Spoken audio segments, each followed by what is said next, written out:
अस्सलाम वालेकुम। आई कैप ने ये ऑफिशियली सभी फर्म्स को नोटिफाई भी कर दिया। ये जो आपने 6 महीने की कंडीशन सुनी थी कि अभी 19 स्टूडेंट्स के ट्रेनिंग एग्रीमेंट रजिस्टर हो पाएंगे, कॉन्ट्रैक्ट पूरे हो पाएंगे, जो कि अपने रिज़ल्ट के बाद, कैफ के रिज़ल्ट के बाद 6 महीने के अंदर अंदर वो किसी भी फर्म को ज्वाइन करेंगे। ये तो आपने सभी इसके बारे में जान लिया। अभी हम एक्चुअली ये डिस्कस कर लेते हैं क्या ये जो बी कैटेगरी, सी कैटेगरी या छोटी फर्म्स हैं, चाहे वो QCR रेटेड हैं या QCR रेटेड नहीं है, क्या ये ट्रेनीज़ के एक्सपेंस के ऊपर इनको डेवलप किया जाएगा या हम ट्रेनीज़ को ग्रूम करने वाले हैं कि वो बड़े होके लाइक एक्सपीरियंस गेन करने के बाद एक ट्रू प्रोफेशनल बने। इसके अलावा हम ये भी देखेंगे कि क्या पाकिस्तान में या पाकिस्तान से बाहर जितनी भी प्रोफेशनल क्वालिफ़िकेशंस हैं, क्या वहाँ पे कोई इस तरह की रिस्ट्रिक्शन है कि जो आपने प्रैक्टिकल वर्क एक्सपीरियंस गेन करना होता है कि आपके पास ये लिमिटेशन है जी, इस ड्यूरेशन में रहते हुए आप किसी भी ऑर्गेनाइजेशन को ज्वाइन कर सकते हो। उसमें CFA भी है, ACCA भी है, ACA भी है। इंडिया का CA आप देख लें, श्रीलंका का देख लें, बांग्लादेश का देख लें, सभी को अगर कंपैरिजन में लेके आएँ तो इसको किस तरह से देखा जा सकता है। सबसे पहले अगर हम इंटरनेशनल लेवल की बात करें तो इस तरह की कोई चीज़ आपको देखने को नहीं मिलेगी, लेकिन पाकिस्तान में ज़रा कल्चर डिफरेंट है। हर बंदा बिग 4 को ज्वाइन करना चाहता है। यहाँ पे 2 एंगल से मैं बात करूँगा। एक्चुअली स्टूडेंट्स के एंगल में थोड़ा सा बाद में डिस्कस करूँगा, पहले फर्म्स की हम बात कर लें और बड़ा गौर से वीडियो को सुनिएगा, ये बड़ी इंपॉर्टेंट आपके लिए वीडियो होगी। अगर हम फर्म्स की बात करें ना, तो क्या है कि जो बड़े क्लाइंट्स हैं, मल्टीनेशनल MNCs पाकिस्तान में काम कर रही हैं, वो सभी बिग 4 से अपनी सर्विसेज लेती हैं। लाइक ऑडिट की सर्विसेज हैं, टैक्सेशन की हैं, एडवाइजरी की हैं। ज़्यादातर क्लाइंटेज जो है वो बिग 4 या A कैटेगरीज़ के पास है। छोटी फर्म्स के पास उतना ज़्यादा क्लाइंट नहीं है। वहाँ पे लोग ये समझते हैं कि लर्निंग की उतनी अपॉर्चुनिटीज़ नहीं है, बट ये आपको ये भी समझना चाहिए कि जब आप क्वालिफाई कर जाते हो फिर ये नहीं देखा जाता कि आपने कहाँ से अपनी ट्रेनिंग की थी, वो कौन सी ऑर्गेनाइजेशन थी। तो फिर क्या है कि हर बंदा ही बिग 4 को या A कैटेगरीज की फर्म में भी बिग 4 को ही ज्वाइन करना चाहता है, बाकी फर्म्स के बारे में वो सोचना नहीं चाहता।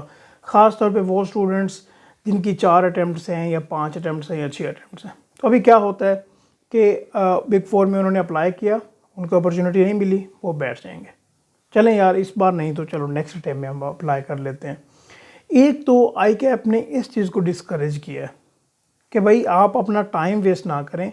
आपको इस ड्यूरेशन में जो फर्म नज़र आती है आप उसको लाइक अवेल करें वो अपॉर्चुनिटी और अपनी ट्रेनिंग स्टार्ट करें। हम भी यही कहते हैं कि आपको साल साल इंतज़ार करने की ज़रूरत नहीं है। ये हरगिज़ ऐसी बात नहीं है कि आप बिग 4 से आर्टिकल्स करें। मैं आपके सामने इंटरव्यूज़ रख चुका हूँ, 4-5 बंदों के इंटरव्यूज़ आपको हमारे चैनल पे मिल जाएंगे। छोटी फर्म से उन्होंने आर्टिकल्स किए, CA ACCA दोनों क्वालिफाई किया और अभी बहुत अच्छी ऑर्गेनाइजेशन में वो अपनी सर्विसेज प्रोवाइड कर रहे हैं। ठीक है, ये बिल्कुल, ये तो बात बिल्कुल जायज़ है। इसके अलावा अभी स्टूडेंट्स के पर्सपेक्टिव से हम बात कर रहे हैं कि क्या इस तरह की रिस्ट्रिक्शन लगानी चाहिए। बिल्कुल नहीं लगानी चाहिए। ये ट्रेनीज़ के पास राइट होना चाहिए कि वो जिस ऑर्गेनाइजेशन को भी ज्वाइन करना चाहें करें, चाहे वो इंडस्ट्री आर्टिकल्स हों, चाहे वो A B C कैटेगरी की फर्म हो, जो भी फर्म हो, ये उनके पास 100% राइट होना चाहिए। यहाँ पे आई कैप या जो इंस्टीट्यूट या आई कैप जो बॉडी है, ये रिस्ट्रिक्शन नहीं लगानी चाहिए थी। ये मेरा पर्सपेक्टिव है। अभी क्या ही बेहतर बात होती, पहले हम इस चीज़ को भी समझ लें कि इसकी ज़रूरत क्यों पेश आई, ये सिनेरियो क्यों क्रिएट हुआ। 1500 से 2000 एक फर्म में, एक अटैम्प्ट में सॉरी, के स्टूडेंट रेडी होते हैं कि भाई मुझे ट्रेनिंग ऑर्गेनाइजेशन ज्वाइन करनी है, चाहे वो फर्म हो या इंडस्ट्री हो। जब इतना बड़ा नंबर होगा तो ऑब्वियसली वहाँ पे डिमांड एंड सप्लाई का गैप आएगा और हमें भी काफ़ी ज़्यादा क्यूरी रिसीव हो रही होती हैं, इसमें कोई शक वाली बात नहीं है। इसको किस तरह से दूर किया जा सकता था, मैं खुद इस चीज़ को पर्सनली देख चुका हूँ।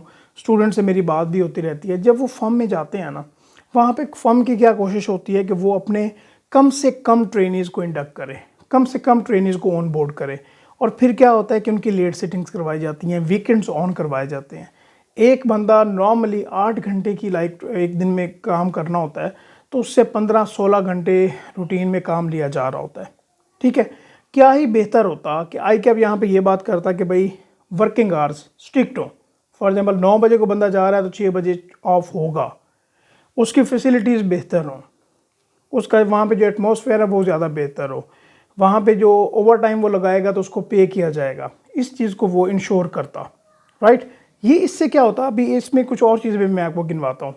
फॉर एग्जांपल पे स्केल की अगर हम बात करें तो ये जितनी भी फर्म्स हैं, चाहे छोटी फर्म्स हैं या बड़ी फर्म्स हैं, आप अट्रैक्ट करें ना ट्रेनिज़ को कि भाई हम आपको 30,000 रुपये पर मंथ स्टाइपेंड देंगे, ट्रैवलिंग भी देंगे, ये फैसिलिटीज़ हम आपको देने जा रहे हैं, आपको टाइम पे छुट्टियां भी मिलेंगी। बिलीव मी, लेट सिटिंग्स की वजह से, पे स्केल की वजह से, मेंटल प्रेशर की वजह से, जो स्टूडेंट्स को मेंटल प्रेशर में लेके आया जाता है, इसकी वजह से कितने लोग ऐसे हैं जो कि सही टाइम में क्वालिफाई नहीं कर सकते, पेपर्स वो पास नहीं कर सकते। इसीलिए आई कैप को एक एफिलिएट सर्टिफिकेशन लॉन्च करना पड़ी। इस बात का पता है आपको कि अगर सीए फाइनल के आपके कोई 2-3 पेपर पास हों तो आपको सीए से कम की एक सर्टिफिकेशन वो देते हैं कि आप उसकी बेसिस पे भी कुछ सर्विसेज प्रोवाइड कर सकते हैं, जॉब्स के लिए आप अप्लाई कर सकते हैं। अगर आई कैप यहाँ पे ये कंडीशंस लगाता जो कि मैंने आपको यहाँ पे लिस्ट पूरी गिनवाई है, तो आप यहाँ पे देखते कि जो फर्म्स हैं वो ट्रेनिज को ज़्यादा इंडक्ट करती हैं, क्योंकि वर्किंग आवर्स तो उतने हैं, उनको जो अपनी फोर्स है, लेबर फोर्स है, अभी मैं ट्रेनिज को लेबर फोर्स ही कहूँगा क्योंकि मैं भी इसी का हिस्सा रह चुका हूँ।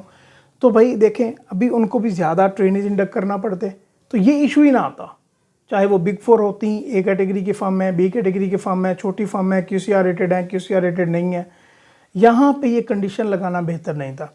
चलें, अभी ये नोटिफिकेशन हो गया, फर्म्स को इंटीमेट भी हो गया, ट्रेनिंग ऑर्गेनाइजेशन जो आउटसाइड प्रैक्टिस हैं, इंडस्ट्रीज आर्टिकल्स वाले, उनको भी इंटीमेट हो गया।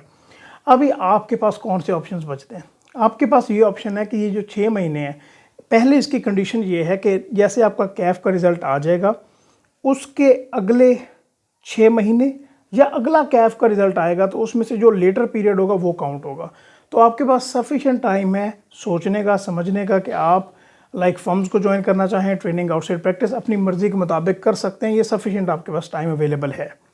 इसके अलावा कुछ कंडीशंस भी उन्होंने रखी हैं, वो कंडीशंस भी आपको पता है कि उन कंडीशंस में भी अगर आप इस ड्यूरेशन में नहीं फॉल करते तो फिर ये देखना पड़ेगा कि आप उन कंडीशन में फॉल करते हैं तो आपके ऊपर ये रिस्ट्रिक्शन नहीं लगेगी। अच्छा, अभी ये कंडीशन लग गई, स्टूडेंट्स ज़्यादा हैं, फर्म्स ने जो ट्रेनिज़ की इंडक्शन है वो कम करनी है, उतनी ज़्यादा डिमांड उस तरह से नहीं है, तो आपके लिए ये है कि आप अपनी कम्युनिकेशन स्किल्स पे काम करें, बाकी कुछ स्किल्स हैं उनके ऊपर काम करें, ताकि आप अच्छी ऑर्गेनाइजेशंस को जल्दी से जल्दी ज्वाइन कर सकें। जितना लेट करेंगे उतना आपके ऊपर मेंटल प्रेशर भी बढ़ेगा और आप परेशान भी होंगे। अभी कम्युनिकेशन स्किल्स पे काम करना आज से स्टार्ट करें। कुछ टेक्निकल स्किल्स हम भी करवा रहे होते हैं, हमसे करनी है हमसे कर लें, कहीं और से करना है वहाँ से कर सकते हैं, ताकि आपको इंटरव्यू प्रोसेस में, इंडक्शन प्रोसेस में सपोर्ट मिले, पता चले कि बच्चा जो है स्किल्स पे काम करके आ रहा है और फिर आपको उस ऑर्गेनाइजेशन में अपॉर्चुनिटी भी मिल जाए। ठीक है, एक तो ये बात हो गई, और इससे घबराने की ज़रूरत नहीं है। ये काफ़ी टाइम पीरियड है, इसमें आप इजीली फर्म्स को अप्रोच भी कर सकते हैं, अपनी इंडक्शन भी करवा सकते हैं। ठीक है, तो आपको डिस्क्रिप्शन में डिटेल मिल जाएगी, वो आप देख सकते हैं। इंशाल्लाह हम नेक्स्ट वीडियोज़ में भी बात करते रहेंगे। ये फर्म्स का और स्टूडेंट्स का पर्सपेक्टिव मैंने आपके सामने रखा है। अगर इंटरनेशनली देखा जाए तो ये कहीं पे भी ऐसा नहीं है कि ये कंडीशन लगाई गई हो कि आपके पास इतना टाइम पीरियड है और इस टाइम पीरियड में आपने ट्रेनिंग ऑर्गेनाइजेशन को ज्वाइन करना है। ठीक है, तो चैनल को भी ज़रूर सब्सक्राइब कीजिएगा। इंशाल्लाह हम नेक्स्ट वीडियो में बात करते रहेंगे। अल्लाह हाफ़िज़।